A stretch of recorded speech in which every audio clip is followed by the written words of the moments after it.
Hey gang, welcome back to the Welch Review.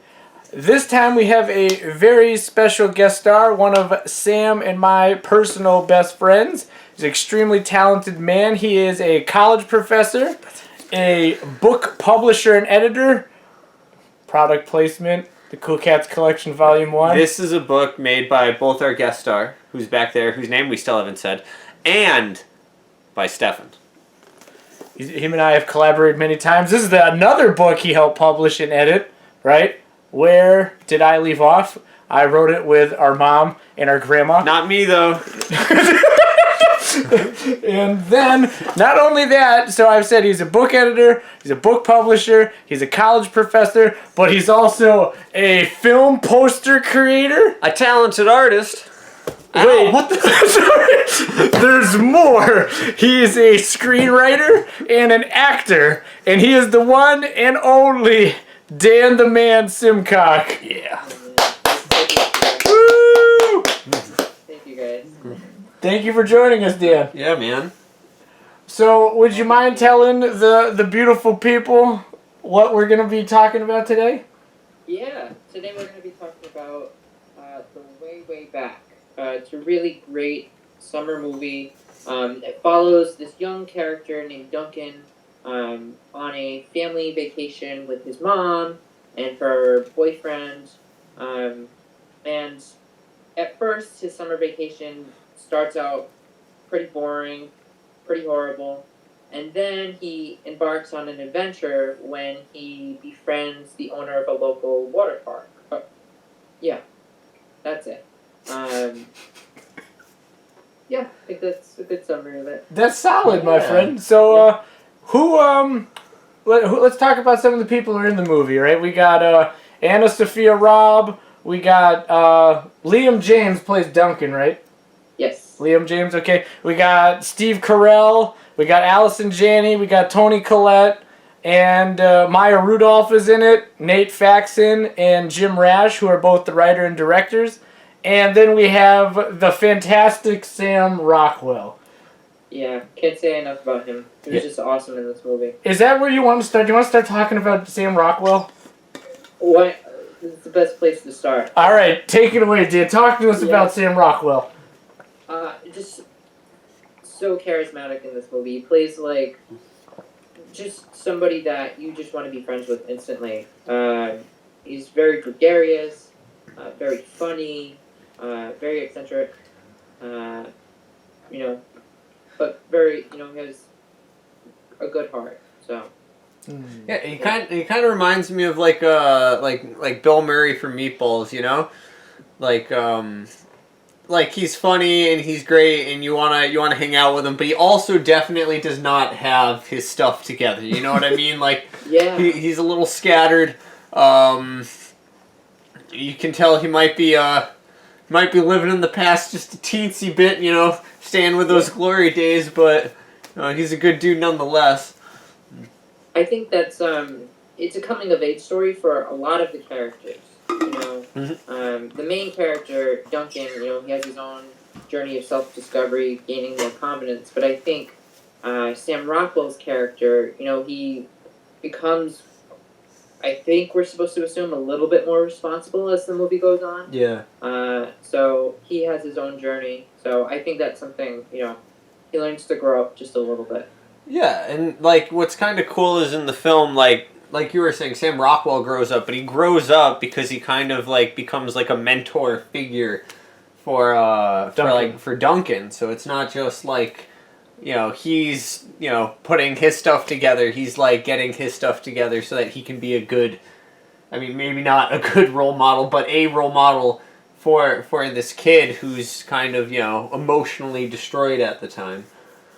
Yeah, I think they met at the perfect time for each other. Yeah. So do you think it's fair to say then, fellas, that like the two of them, right, are like it's been said, are at crossroads in their own worlds and maybe they can't figure it out, but together, right, dealing with each other's own, issues per se, then they're able to cross a bridge into their next emotional phase. Yeah, I couldn't have said it better. Yeah, I mean, to be honest, I've never looked at this movie that deeply, But yeah, I think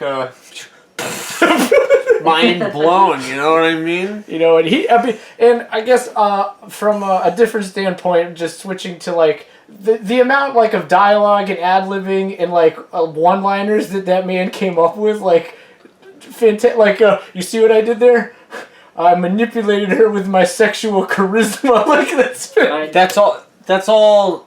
That was like off the cuff. That wasn't. I don't know if everything was up like ad-libbed, but I know he did a lot of ad-libbing. Like he said a joke over the loudspeaker while they're filming about herpes, and then the owner of the thing got mad at him, and he had to apologize and they keep filming.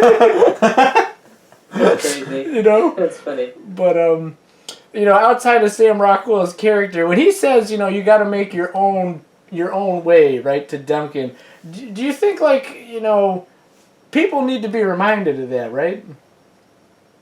Yeah. You know, like I know people turn to movies a lot to, you know, kind of figure out bigger issues, or why is it never like the movies? Like, so do you think when like lines are said like that, like it resonates with people, and it's like, yo, man, that's like the simplistic, real answer I needed to hear.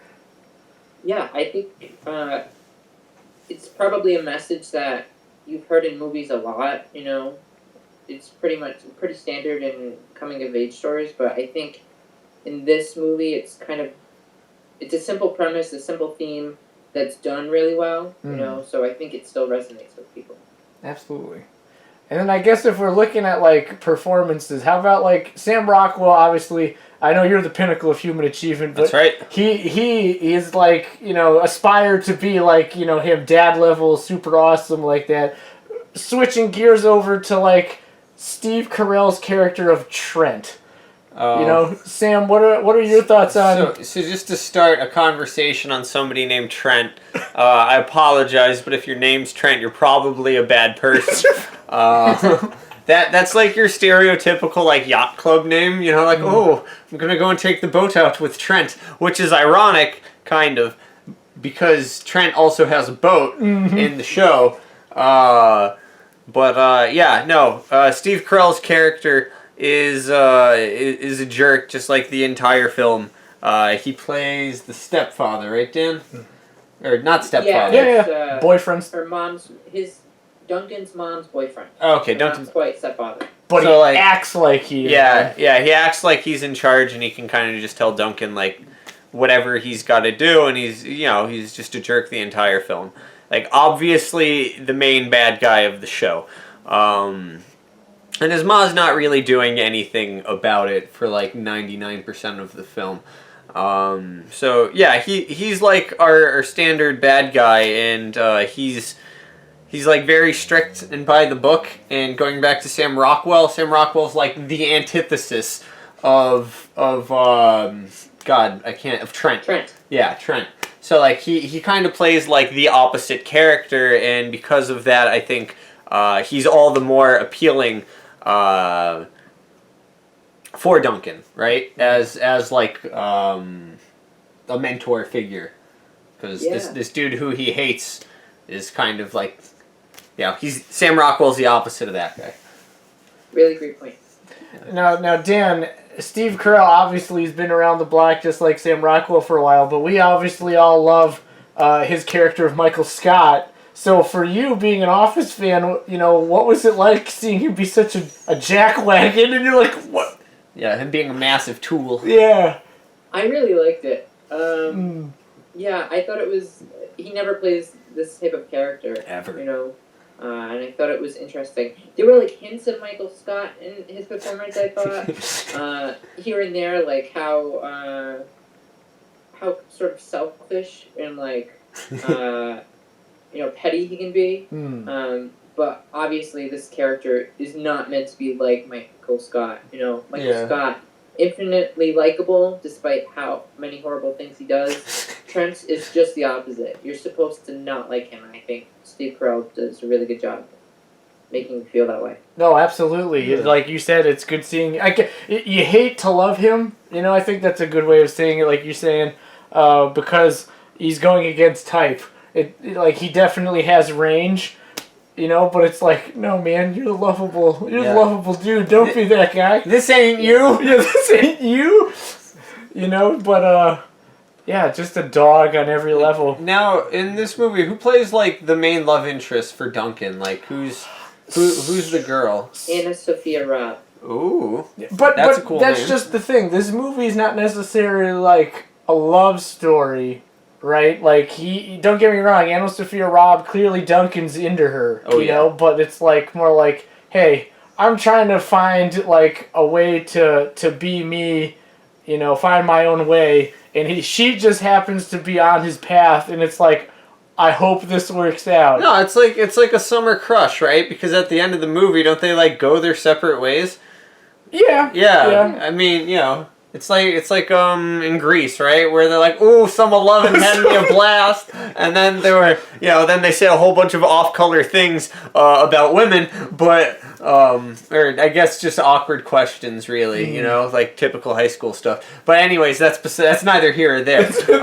You know, that's his Sandy, and he's Travolta, except not as cool. Yeah, he needs an Obi-Wan Yeah. to tutor him. Yeah, he's like a real human instead of John Travolta, who's obviously you know, a robot made in a lab to embody everything that is coolness. Yeah, I thought I really liked I forget the name of the character that Anna Sophia Robb plays, but I really liked her. It was like she and Duncan sort of were in a similar place. They had similar stories. They kind of came from broken families. Yeah. You know, when they connected on that basis. And I thought that was kind of nice. They also connect over the fact, like, that they are having horrible summer experiences at first. You know, she says this is like spring break for adults. And I think you kind of see that come to fruition. Yeah. You know, where all of the adults are having fun, they're having, like, the time of their lives, they're smoking pot, where the children sort of have to bear the responsibilities that their parents should be bearing. So. Yeah. Well, that leads me to a question, Dan, right? So, I mean, it's a movie, but there are definitely adults like out there in the world that are like this, you know? Why do you think that is? Like, why do you think, you know, given the certain circumstances, it can make them kind of forget, you know, the rules and boundaries that they're pushed clearly on Duncan, right? Like, when he leaves to go to the water park, and then they give him a hard time about where he went, but then it's like, when he tries to flip the script and be like, you know, where were you, man? You know, like, nothing, there's no, I don't know. What do you think?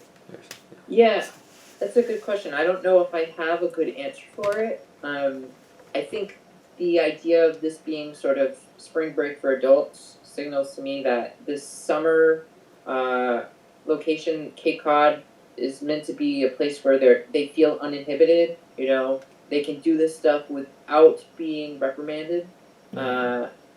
So I assume this is probably the experience they hoped to have and probably never did have when they were teens, you know, growing adults. So that's my thoughts. But what do you guys think? No, I agree, right? They're chasing after what they didn't have, or like, you know, Sam said Sam Rockwell's character, Owen, right? He might be just a teensy-wincy bit in the past. Like, it seems like Steve Carell was probably big kahuna on campus, and, like, all the adult friends, like, suck up to him. And, like, I mean, he's obviously having an affair with somebody. So it's like, chasing after what might have been, or could have been, or trying to relive those, you know, not fun glory days, like, not good shenanigan glory days. Yeah, I mean, okay, so, like, I can definitely see that, but I think that I see that for, like, both of them, you know, just, like, different, like, economic levels, because, alright, so not just economic, but, like, social levels, right, because, like, Trent and Duncan's mom, you know, they're, like, together, they're a thing. They're on that, like, marriage trajectory, and they're still trying to live it up and, like, be, whatchamacallit, you know, they're still trying to be children. I don't know necessarily if that's because they didn't have it then, but it's because, like, you know, everybody wants to not have responsibility and relive, like, their childhood, right? So they're off being kids again, while they already have a kid that they need to watch. But this might be kind of spoily, but doesn't Trent like cheat on Duncan's his mom? Yeah. With And Amanda Pete's character. yeah, and then Sam Rockwell, I mean, he is also obviously, like you guys were saying, like still living it up, but I don't think he ever stopped. You know what I mean? Like that's just been his life. That's what he does. Yeah, he says he doesn't follow patterns, Yeah. There's that moment where Duncan and he meet when he's playing Pac-Man, and he's like, "Oh, you follow patterns? That's a bunch of bull," And Yeah. I think that's sort of indicative of what his character has been. You know what I mean? He's a person who really doesn't follow the rules. He carves his own path, sometimes to his detriment. Yeah, and he just does not have a plan. No. Like at all. No. Doesn't even know what a plan He's is. king of winging it. Yeah. And I think he admits that too, especially towards the end, in his little monologue to Duncan.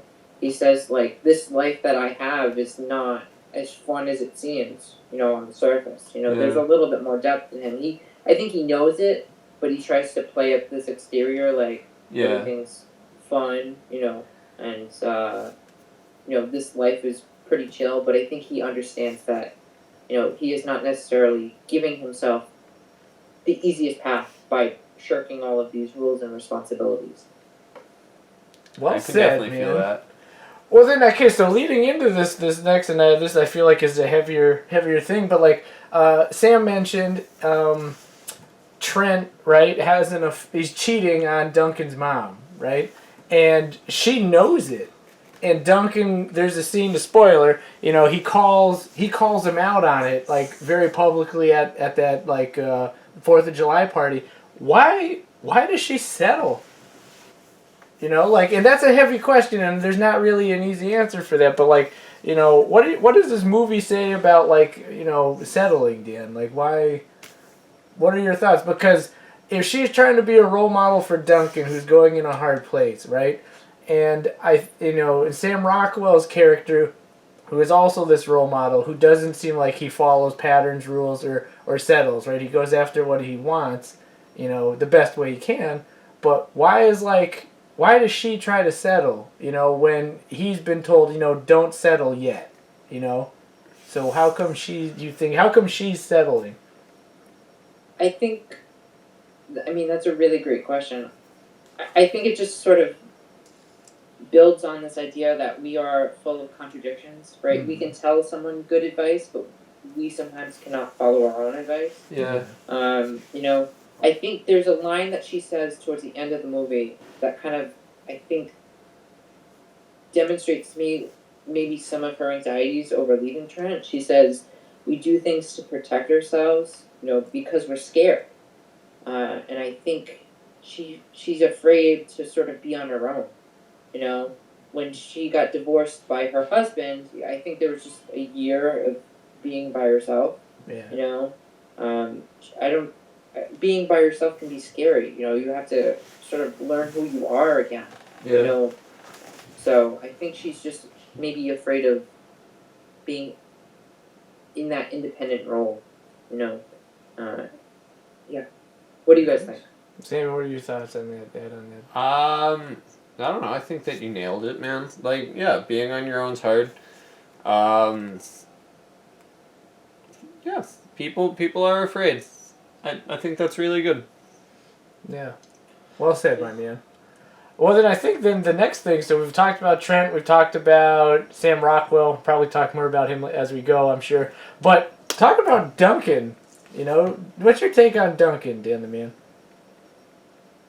I really liked Duncan, and I think, yeah, I mean, his story is, pretty archetypal. You go from a kid who's really not confident, he's like sort of mumbling all of his lines, he really can't take a joke, and he transforms into this kid who's really grows into his skin, which I really like to see that story. there were a couple scenes like towards the beginning where I was like, come on, you can't just like mope, you know. But I've been in that boat, you know what I mean. I'm sure all of us have been in that boat. Absolutely. Growing up is hard, you know, especially when you're in an environment that, you know, seemingly does not respect you or does not appreciate that you're there. I mean, you get this at the beginning of the movie that Steve Carell does not respect Duncan at all, and just like the most horrible burn, you know. You know that scene where Steve Carell's like, "What would you rate yourself?" I would give you a 3. You know what I mean? Like, if anyone said that to you, you'd be heartbroken. You know. I'd definitely be mad. Yeah. It's like watching Jon Snow, but he only gets to hang out with his fake mom. You know what I mean? Lady Stark, like that. Yeah, because she's mean to him all the time, and Jon Snow's the king of moping. You know what I mean? That's like this whole thing. Lord, King of the North, Lord of Moping. Lord of Moping. You know, this is bag. But in his own way, right? And you mentioned, like, you know, everyone's been in that boat, right? Growing up is hard. You know, there are definitely stages that everyone feels like, I don't know what I'm doing. Am I even cool? What am I about? Right? Trying to figure themselves out. But, like, so would you say Duncan, like, Liam James plays him in a very relatable kind of way? I really liked his performance. You know, I think he plays a really awkward kid, and I think he shines in those moments where he doesn't have to play that awkward person. You know what I mean? Like, my favorite scene in the movie is when he's asked to break up a dance thing at the water park. Some people just randomly start break dancing, and he's asked to like break up the dancing, and you know.